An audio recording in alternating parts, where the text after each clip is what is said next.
যেই কথা বলতেছি, আহলে বাইত পাককে বলে যে উনরা আহলে বাইত পাকের দল, মেদিনীপুরের দল। আহলে বাইত পাক মনে রাখবেন কোন দল না। আহলে বাইত পাক কালেমা এটা কি কোন দল? কুরআন এটা কি কোন দলের জন্য? কালেমা কি কোন দলের জন্য? আল্লাহ কি কোন দলের জন্য? কাবা কি কোন দলের জন্য? নবী কি কোন দলের জন্য? আল্লাহ যদি কোন দলের জন্য না হয়, কালেমা যদি কোন দলের জন্য না হয়, কুরআন যদি কোন দলের জন্য না হয়, আহলে বাইত পাক কিভাবে কোন দলের জন্য হয়? আল্লাহ যেরকম সবার জন্য, কুরআন যেরকম কায়নাতের জন্য, কালেমা যেরকম সবার জন্য, আহলে বাইত পাক সবার জন্য কুরআনের মতো মানা জরুরি।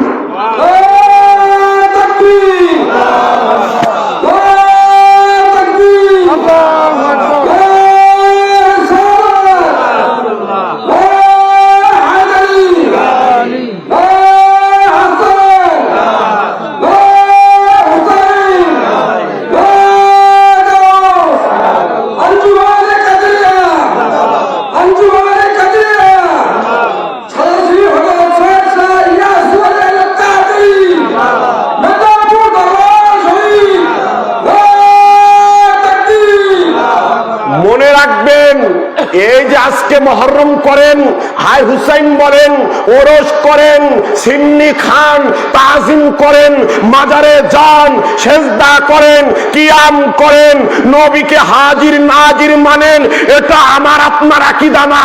এটা 1 বছর ধরে আসে নাই, এটা 10 বছর ধরে আসে নাই। এই জিয়ারত, এই ওরস, এই 11 শরীফ, এই খানকার এর বয়স 50 বছর না। আমরা যে আকীদাবান, আমরা যে ওরস করি, এটা 10 বছর বয়স না। এই সিন্নি সালাতের 15 বছর বয়স না।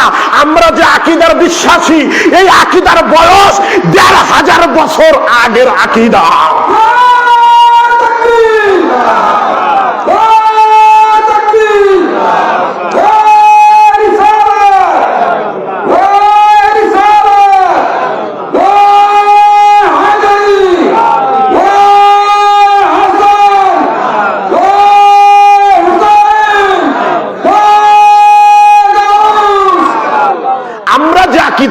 প্রথমে বললাম না, আপনাকে কেউ যদি প্রশ্ন করে বড় মসজিদে যাও কেন, ওরস কোথায় আছে, এই হাই হুসাইন করো কেন, কোথায় আছে বলে দিবেন। এটা আমার আকীদা না, এই আকীদা আমার না, এই আকীদা মেদিনীপুর হুজুরের আকীদা। আমি আমার মুর্শিদের হাতে বায়াত হয়েছি, এই জন্য আমি মুর্শিদের আকীদায় আমি আকীদাবান। এটা করতে পারবেন না? কথা বলেন, পারবেন না? বলবেন আমি কুরআন বুঝি না, আমি মোল্লা চিনি না, আমি মোল্লার ওয়াজ জানি না। আমার দলিল কুরআন না, আমার দলিল কোন মোল্লা না, আমার দলিল আওলাদের রাসূল। কথা বলেন ঠিক কিনা?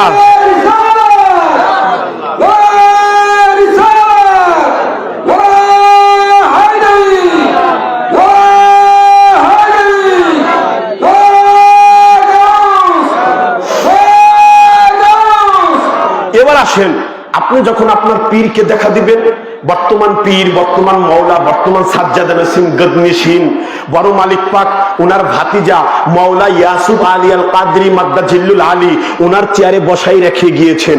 এবার মাওলা ইয়াসুফ আলী কাদরিকে জিজ্ঞেস করেন, আপনার কাছ থেকে ওরস পাইলাম, আপনার কাছ থেকে হাই হুসাইন পেলাম, আপনার কাছ থেকে কারবালা পেলাম, আমাকে বলেন আপনি আকীদা কই পাইলেন?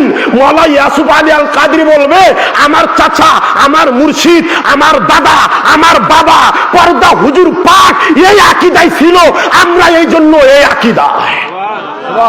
এবার পর্দা হুজুর পাককে জিজ্ঞেস করেন, ও পর্দা হুজুর পাক, আপনি এই আকীদা আমাদের দিয়ে গেলেন, আপনি আকীদা পেলেন কোথায়? পর্দা হুজুর পাক বলে, এটা এই আকীদা তো আমার না, এই আকীদা আমার বাবার, আমার দাদার মাওলা মুর্শিদ আলী আল কাদরির কাছ থেকে পেয়েছি।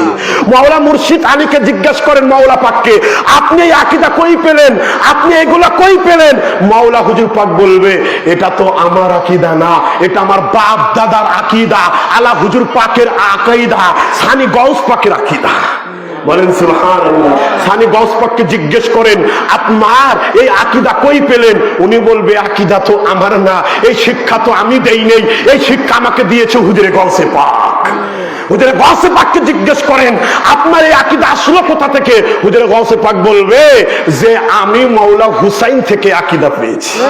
মাওলা হুসেনকে জিজ্ঞেস করেন আপনি আকীদা পেলেন কোথায়? মাওলা হুসাইন বলবে আমার বাবা শেরে খোদা মাওলা মুশকিল কুশার এই আকীদা থেকে আমরা আকীদা পেয়েছি। মাওলা আলীকে জিজ্ঞেস করেন আপনি আকীদা পেলেন কোথায়? বলবে এটা আমি রাসূলের পাক থেকে পেয়েছি।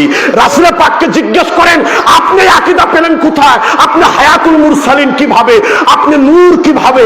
রাসূলের পাক বলবে এটা তো আল্লাহ স্বয়ং আমাকে এইভাবেই তৈরি করছে। কোথায় চলে যাবে? আল্লাহ পর্যন্ত।